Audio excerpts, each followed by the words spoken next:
agrado acepté la invitación de comentar estas publicaciones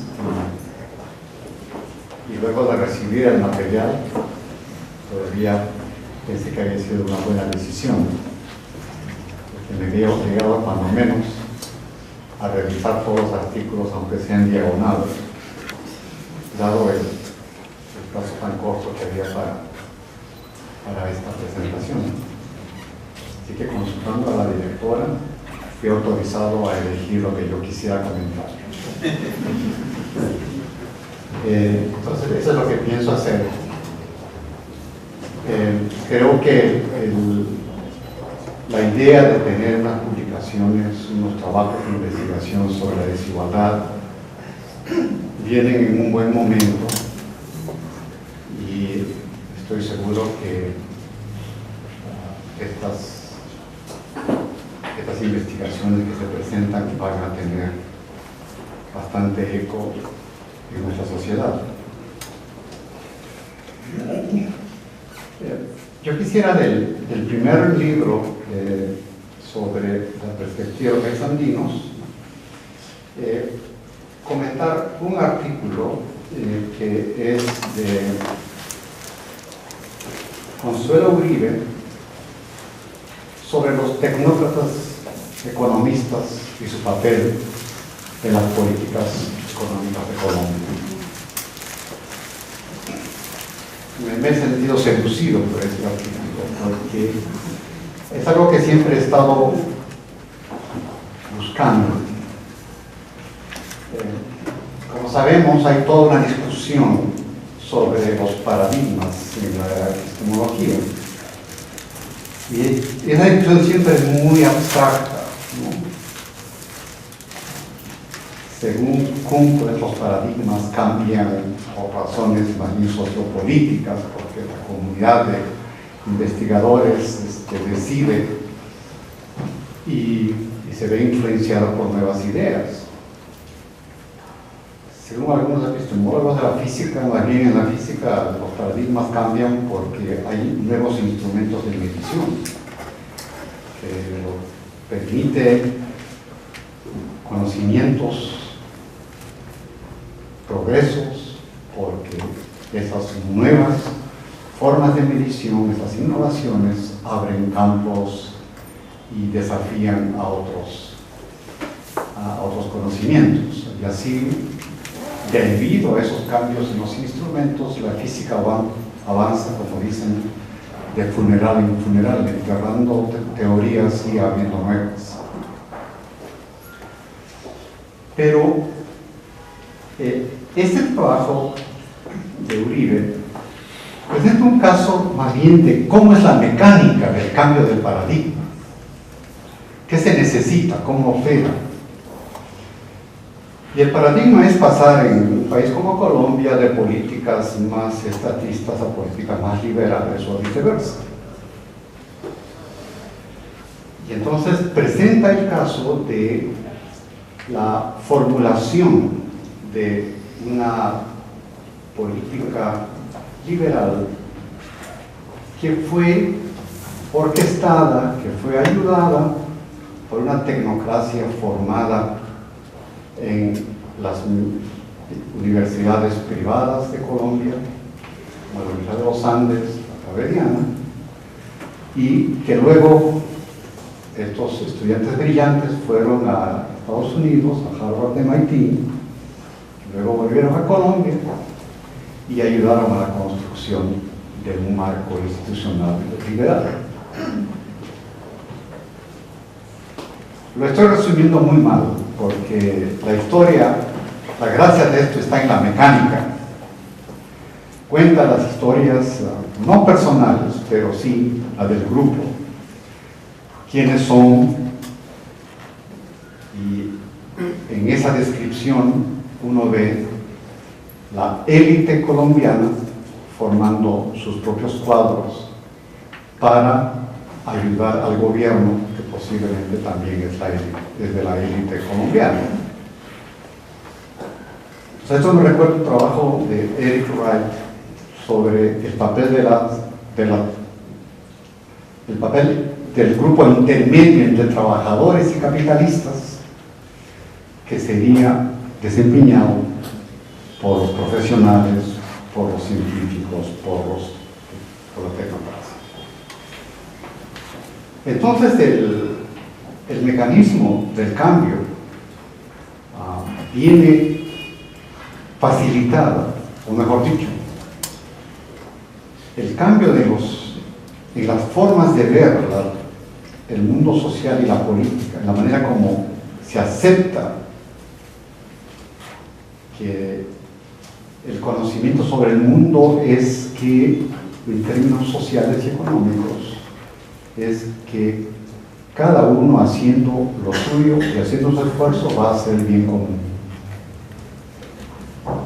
Entonces, eso se transmite no de una manera voluntarista, sino a través de una infraestructura, de un mecanismo que constituye esta tecnocracia. Por coincidencia, la semana pasada estuve en Bogotá, hablando con algunos colegas, algunos de ellos que aparecen en este mapa. Y la discusión que salió en esta reunión, que era en la Universidad Nacional de Colombia, era que en realidad la Universidad Nacional de Colombia podía estar en paro, podía estar en huelga, y más o menos a nadie le importaba, porque los cuadros que necesita la clase capitalista y la clase política no vienen de allí, vienen de las universidades privadas y de los exalumnos de esas universidades privadas que han ido al exterior a estudiar. Me recordó un poco la historia del Perú, que hace tiempo que las universidades nacionales parecen no jugar ningún papel. Y no siempre fue así. Al menos no la gente de mi promoción, de mi generación, que estudiamos en San Marcos. Creo que sí teníamos un lugar en la discusión y en el debate nacional. Pero creo que hoy día, en efecto, el mundo se ha segregado, se ha separado de esta manera. Pues me parece una idea muy interesante, muy bien trabajada, con mucha seriedad, que quería compartir con ustedes.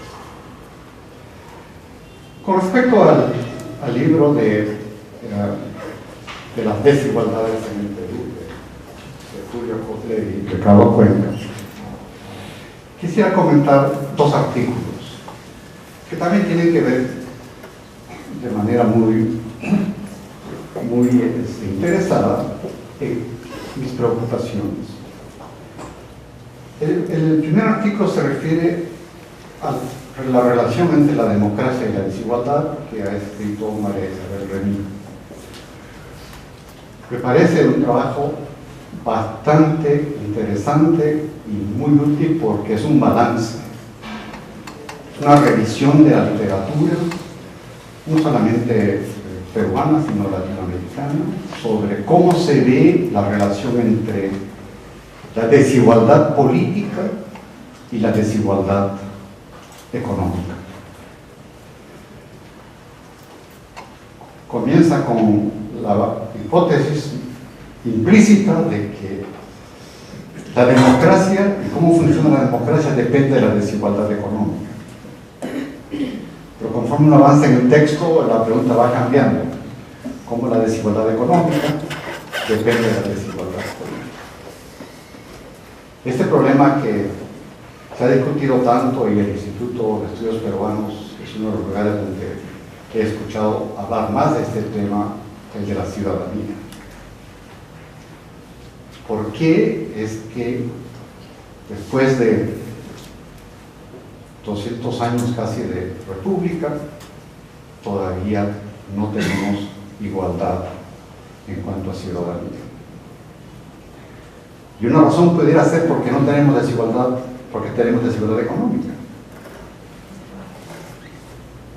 Pero también uno podría decir que ambas interaccionan y tal vez ambas están determinadas por un tercer factor. ¿Cuál sería ese tercer factor? No hay una discusión sobre esto en el texto, pero la revisión de la literatura y la revisión de los trabajos que se han hecho, teóricos y empíricos, constituyen un gran servicio para el conocimiento. El otro trabajo es más bien sobre el tema de la desigualdad económica, de Carlos de los Ríos, que también hace un balance de todo lo que se ha trabajado sobre este tema. Aunque aparezco varias veces citado allí, y seguramente que soy uno de los responsables o irresponsables de lo que sabemos y no sabemos, quiero decir que también construye un buen balance. Y sus conclusiones son las siguientes, con las cuales estoy en completo acuerdo. Porque la conclusión es esta.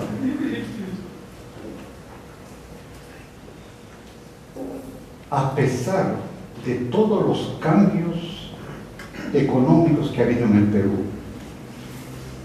me refiero, a pesar de todos los periodos de recesiones y auges, de crecimientos y depresiones, de hiperinflaciones y de estabilidad,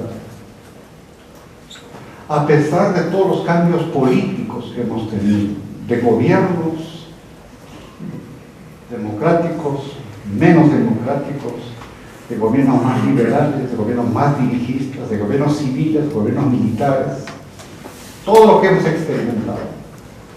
A pesar de todos esos cambios, de todas esas modificaciones tan importantes que hemos tenido en la vida social y económica, la desigualdad en los ingresos se ha mantenido más o menos constante. ¿Cómo puede ocurrir eso? ¿Cómo es que con la hiperinflación no ha habido un cambio drástico en la desigualdad si los salarios se cayeron a la mitad? Bueno, también recordemos que las ganancias se cayeron a la mitad. ¿Cómo es que con el crecimiento económico tan rápido, sostenido que estamos experimentando en los últimos 10 años, la desigualdad no ha cambiado? Si se habla de tanto emergente, tantos grupos emergentes en el país. Bueno, tampoco olvidemos que la clase alta también ha aumentado sus ingresos. Esto es una paradoja, un fenómeno. Lo único que quiero sí señalar es que esto no es solamente el caso peruano. En la literatura existen varios trabajos que muestran que en general la distribución del ingreso, el grado de desigualdad, medido por el coeficiente de Gini o de cualquier otra manera, varía muy poco sobre el tiempo. Hay un estudio que usa una muestra de 43 países, de los cuales en 41 la estabilidad es estadísticamente significativa. Acabo de tener un trabajo con 24 países, en donde en 21 de ellos la estabilidad de la desigualdad también se corrobora. Entonces me viene la pregunta más general: ¿por qué, a pesar de tener mundos tan convulsionados, tan difíciles, tan complejos, sin embargo tenemos una cierta regularidad empírica? No que todos los países tienen el mismo grado de desigualdad, no. El fenómeno consiste en que aquellos países que nacieron al capitalismo como sociedades muy desiguales, hoy día siguen siendo sociedades muy desiguales. Aquellos países que nacieron al capitalismo como sociedades menos desiguales, hoy día siguen siendo menos desiguales. No conocemos de un país o de países donde haya comenzado muy desigual y haya terminado menos desigual, o haya comenzado menos desigual y ahora esté muy desigual. ¿Qué es esto que mantiene este fenómeno?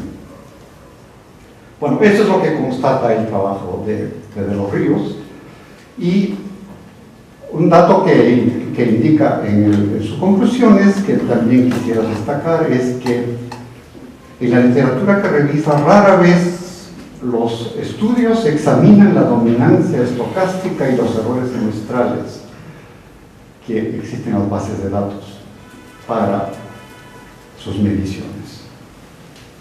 Entonces termino con unos comentarios generales sobre el libro de balances. Como el título dice balances críticos, hubiera yo esperado alguna cosa más crítica en los balances, tal como se anuncia. Es decir, practicar algo de la ciencia crítica. La ciencia crítica para mí tiene un significado muy particular tal vez. La ciencia crítica significa uso de las reglas del conocimiento científico, o sea, una epistemología explícitamente establecida. Por ejemplo, el balance no hace la pregunta de ¿qué sabemos ahora? De todo lo que se ha examinado, ¿qué queda? ¿Y qué cosa no va? O sea, ¿cuál es el stock neto de conocimientos que tenemos? Para después pensar qué es lo que tenemos que hacer. Casi se hace una reseña de todo lo que se ha escrito. Y los que han concluido diciendo que hay una relación entre tales factores porque así encontraron empíricamente, es tan válido como alguien que diga que le parece que teóricamente hay una relación entre tales y tales variables. O sea, más o menos, no hay una forma de decir hay ciertos conocimientos que no se pueden tomar como válidos porque no responden a ciertos principios epistemológicos. Creo que aparte de eso, que seguramente debe ser una tarea un poco más difícil, pero a la cual debemos aspirar, yo quiero felicitar al Instituto por la publicación de estos libros. Muchas gracias.